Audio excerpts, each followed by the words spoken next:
Did you know that nearly 60% of people find villains more interesting than heroes?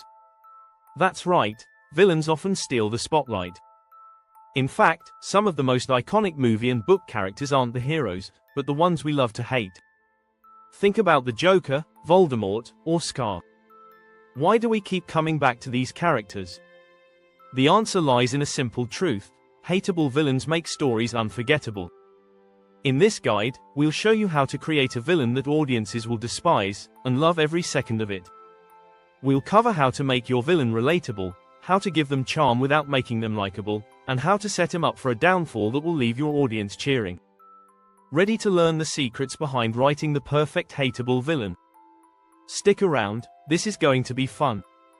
Chapter 1: The Villain's Secret Sauce. Why we love to hate them. A great villain taps into deep human emotions. People enjoy characters they can react to, and villains offer the perfect opportunity for an emotional response. Whether they're angry, sadistic, or manipulative, villains give us a place to project our frustrations. Think of characters like the Joker in The Dark Knight. We hate him, but we can't look away. Studies show that characters with clear, intense motivations are easier to hate. A villain's clarity of purpose makes their actions predictable, which is exactly what keeps audiences on edge. A truly hateable villain is one we understand, but can't justify. This gives them depth. For example, in Harry Potter, Lord Voldemort's obsession with purity creates a clear, unrelenting evil that we can't sympathize with, making him one of the most memorable villains in modern literature. The more relatable a villain's desires are, the more we dislike their methods. Creating a villain who represents the things we fear in ourselves or society makes them even more potent. Remember, a villain who seems too perfect can be just as annoying as one who's too evil. Balance is key. Chapter 2: Building Evil from the Inside. Crafting a villain's backstory. A hateable villain isn't just bad for the sake of being bad, they have a backstory that shapes their actions. The best villains are built from their past. In The Lion King, Scar's jealousy isn't just random. It's rooted in his desire for power, driven by years of feeling overlooked. Crafting a backstory like this is critical. You want your villain's evil to feel inevitable, as if the decisions they make were the only options they could have taken. It's all about how their past informs their present. The Godfather shows how Vito Corleone's tragic early life fuels his later actions, making him both a villain and a sympathetic figure. But don't make the mistake of trying to make your villain too sympathetic. Audiences want to hate them, not pity them. Find a balance between empathy and evil. According to author Joe Abercrombie, a great villain's backstory should make the audience understand them without ever excusing their actions.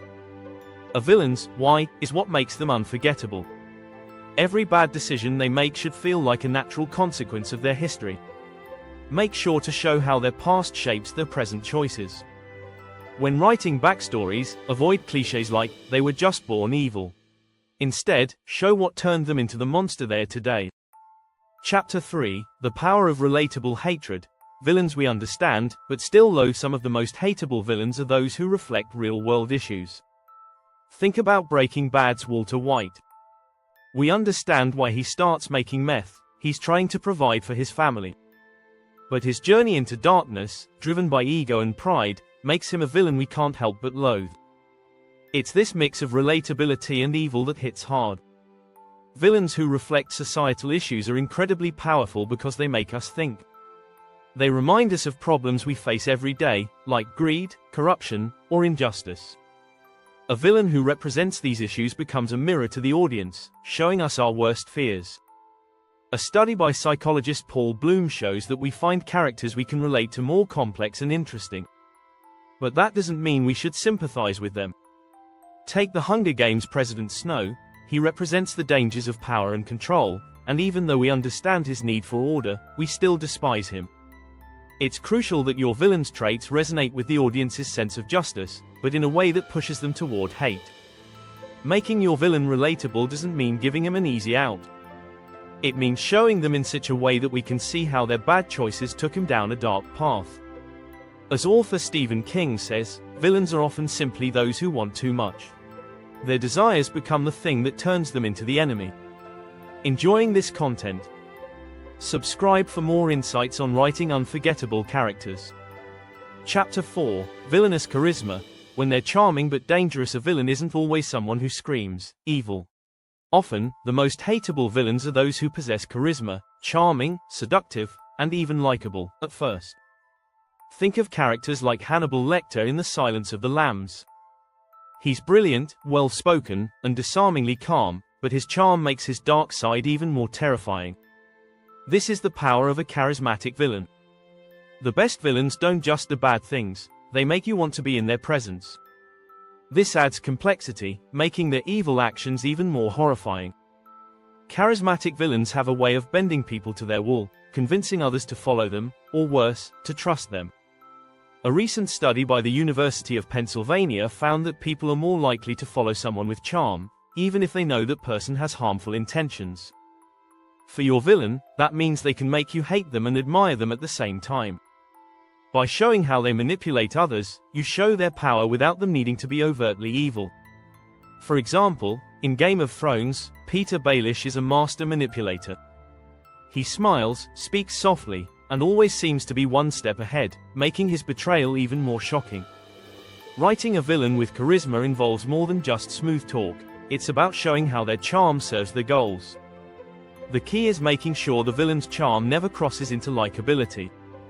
Charm should never overshadow the evil beneath the surface, or the audience might start rooting for them. Chapter 5, Flipping the Script. Make your villain more unlikable with small, crafty details. Sometimes, it's the little things that make a villain truly hateable. It could be a tiny quirk that just rubs the audience the wrong way. Maybe it's a catchphrase they repeat, a laugh they can't control, or a bizarre habit that drives everyone insane. Small, annoying details add up over time, and the more they accumulate, the stronger the audience's dislike grows.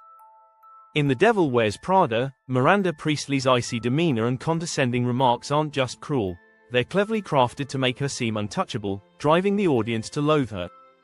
Research shows that small repetitive annoyances can build significant emotional responses over time. Psychologists call this the mere exposure effect. We may start off indifferent to these quirks, but as they keep appearing, they grow on us, until we can't stand them. These details can be incredibly effective in showing how a villain isn't just evil, but unpleasant to be around. Maybe they have an annoying laugh, always speak in riddles, or enjoy belittling those they control. It's these little aspects that can turn a villain into someone you actively despise, making their defeat that much sweeter. In The Hunger Games, President Snow's use of perfume to mask his blood-stained hands is a perfect example of an annoying habit that sticks with the audience. Small details are a subtle way to layer your villain's relatability without it feeling forced. Chapter 6, The Villain's Downfall. Making the payoff worth the hate. A hateable villain is only truly effective if the downfall is just as satisfying. After everything they've done, the audience needs to feel that their defeat was earned. This is where the payoff comes into play. If a villain's defeat feels too easy or undeserved, the audience will feel let down. The key to a satisfying villain downfall is showing how their choices led him to it. Think about Breaking Bad again. Walter White's downfall wasn't just a result of bad luck, it was a consequence of his own pride and arrogance. The more we see a villain dig their own grave, the more satisfying it is to watch them fall in the end. A study from the University of California found that people experience more pleasure from a narrative when they see a villain's actions directly contribute to their defeat. This means that a villain's arrogance or flaw should be their undoing. Villains who are too overconfident or too obsessed with their goals often make the mistake of underestimating others. In The Dark Knight, the Joker's obsession with chaos leads to his own downfall. His inability to understand the complexity of human behavior causes his plans to unravel. You want your villain to set up their own demise, giving the audience the sense that their actions were the cause of their own undoing. A well-timed, earned downfall doesn't just bring justice, it brings catharsis. The defeat of a well-crafted villain should be a relief, but also a reminder of the power they once held. It's the sweet release of watching a carefully constructed evil finally crumble. Did you enjoy these tips? Don't forget to subscribe for more writing secrets to help you craft villains, heroes, and everything in between.